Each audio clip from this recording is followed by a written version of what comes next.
ஓம் சாந்தி. நாம் தந்தைக்கு மறைமுகமான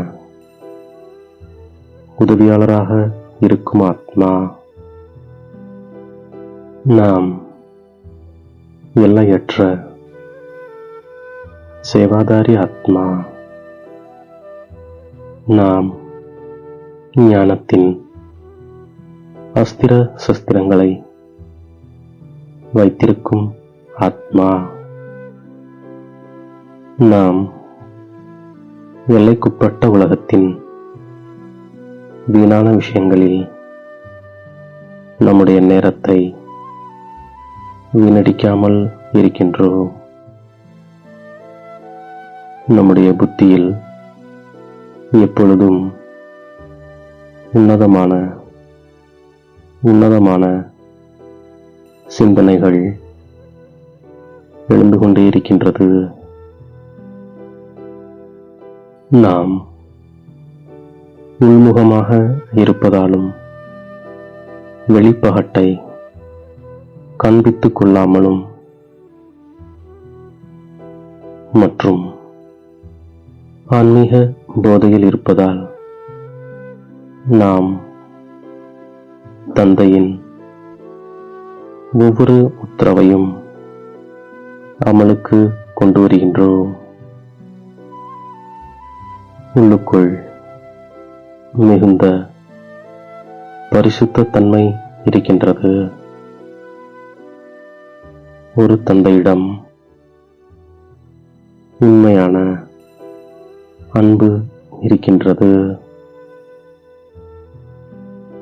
ஆகையால் தந்தையின் ஒவ்வொரு உத்தரவையும் அமலுக்கு கொண்டு வருகின்றோம். நாம் நினைவு யாத்திரையில் மட்டுமல்லாது ஸ்ரீமத் படி நமது பரிஸ்தானத்தை ஸ்தாபனை செய்து கொண்டிருக்கின்றோம்.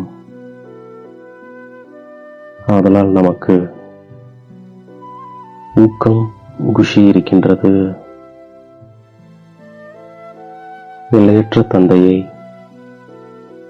பார்த்தவுடனேயே நமக்கு மிகவும் குஷி வந்து விடுகின்றது. நாம் எந்த அளவிற்கு நினைவு யாத்திரையில் இருக்கின்றோமோ அந்த அளவிற்கு முன்னேற்றம் வந்து கொண்டிருக்கின்றது. நம்முடையதுதான் ஆன்மீக பல்கலைக்கழகமாகும்.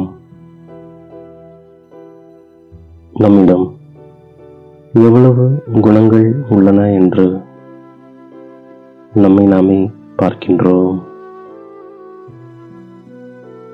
நாம் சொர்க்கத்திற்கு செல்கிறோம் என்று அறிந்து கொண்டோம்.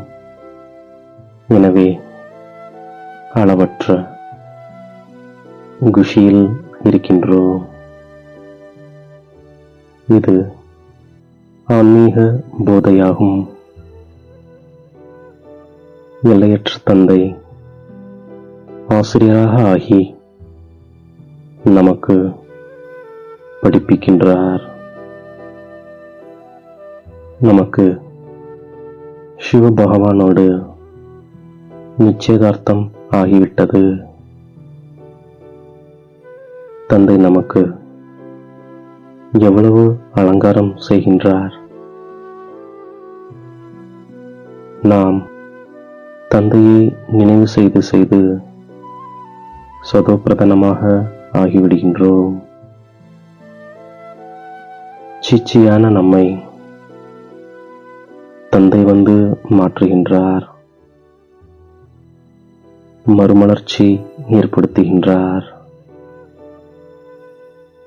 நமக்கு தந்தை கிடைத்து விட்டார். நம்முடைய படகு கரையேறிவிட்டது. நாம் எல்லையில்லாத தந்தையினுடையவராக ஆகிவிட்டோம். நமக்கு சேனாதிபதி கிடைத்து விட்டார். இப்பொழுது நாம் சங்கமத்தில் இருக்கின்றோம். தந்தை நம்முடைய ஆத்மாவை தூய்மையாக்கி விடுகின்றார். ஆத்மா தூய்மையாகி விடும் பொழுது சரீரம் கூட முதல் தரமானதாக கிடைக்கின்றது. தந்தை அசுத்தமான வாய்க்காலிலிருந்து நம்மை வெளியேற்றியிருக்கின்றார். தந்தை நம்மை அலங்காரம் செய்து சொர்க்கத்திற்கு அழைத்து செல்கின்றார். நாம் ஒவ்வொருவரும் நம்முடைய தகுதிகளை பார்க்கின்றோம். சுகதாமத்தில் காலன் வருவதற்கான கட்டளை கிடையாது.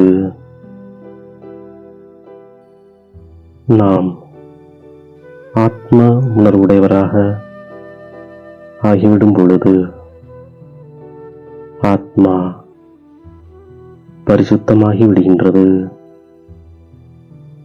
நம்மை சொர்க்கவாசியாக ஆக்குவதற்காக தந்தை வந்திருக்கின்றார். நாம் நினைவின் கூடவே தெய்வீக குணங்களையும் தாரணை செய்கின்றோம். தந்தை நம்மை நரனிலிருந்து நாராயணனாக ஆக்க வந்திருக்கின்றார். நாம் மாயையை வசப்படுத்துவதற்காக உலகத்தின் மீது வெற்றியடைந்து கொண்டிருக்கின்றோம். நாம் கல்பகல்பமாக நம்முடைய ராஜ்யத்தை நிலைநாட்டுகின்றோம். நாம் நடந்தாலும் சென்றாலும் நினைவு யாத்திரையை மேற்கொள்கின்றோம். எங்கிருந்தாலும் நாம் நினைவு செய்வதால் துரு நீங்கிவிடுகின்றது. முதலில் தந்தையின் நினைவு, பிறகு ஆசிரியரின் நினைவு, பின்னர் குருவை நினைவு செய்கின்றோம். தந்தை நமக்கு 21 பிறவிகளுக்காக ராஜ்யத்தை ஒட்டுமொத்தமாக கொடுத்து விடுகிறார். தந்தை நமக்கு உலக அரசாட்சியை வரதட்சணையாக கொடுக்கின்றார். நாம் தமோ பிரதான நிலையிலிருந்து சதோ பிரதானமாக ஆவதில் முயற்சி செய்து கொண்டிருக்கின்றோம். நாம் தந்தையை நினைவு செய்து உணவு தயாரிக்கின்றோம். நாம் தந்தையை நினைவு செய்வதால் அவர் நம்மை உலகிற்கு அதிபதியாக ஆக்குகின்றார். நாம் விதை மற்றும் விருட்சத்தை நினைவு செய்கின்றோம். இப்பொழுது நாம் சங்கமிகத்தில் மலர் போல ஆகின்றோம். இப்பொழுது எல்லையற்ற மாற்றத்திற்கான சேவையில் நாம் தீவிர வேகத்தை கொண்டு வருகின்றோம். இப்போது நாம் எல்லையற்ற சகயோகியாக ஆகின்றோம். நம்முடைய உள்ளுணர்வு எல்லையற்றதில் இருப்பதால் அதிர்வலைகள் பரவிக்கொண்டே இருக்கின்றது. ஒவ்வொரு வினாடியும் சிரேஷ்டமான அதிர்வலைகளை பரப்புவதற்கான சேவை செய்து எல்லையற்ற சேவாதாரியாக நாம் ஆகின்றோம். நாம் ஸ்ரீமத் படி நமது சொர்க்கத்தை நிலைநாட்டிக் கொண்டிருக்கின்றோம் என்ற போதையில் எப்பொழுதும் இருக்கின்றோம். வீணான குப்பைக்கூளம் போன்ற அசுத்தமான விஷயங்களை விடுத்து மிகுந்த மகிழ்ச்சியாக இருக்கின்றோம்.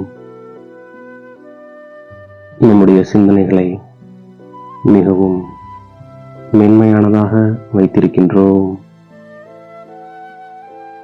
மிகவும் நல்ல உயர்தரமான பல்கலைக்கழகம் மற்றும் தங்கும் விடுதியை திறப்பதற்கான ஏற்பாடு செய்கின்றோம்.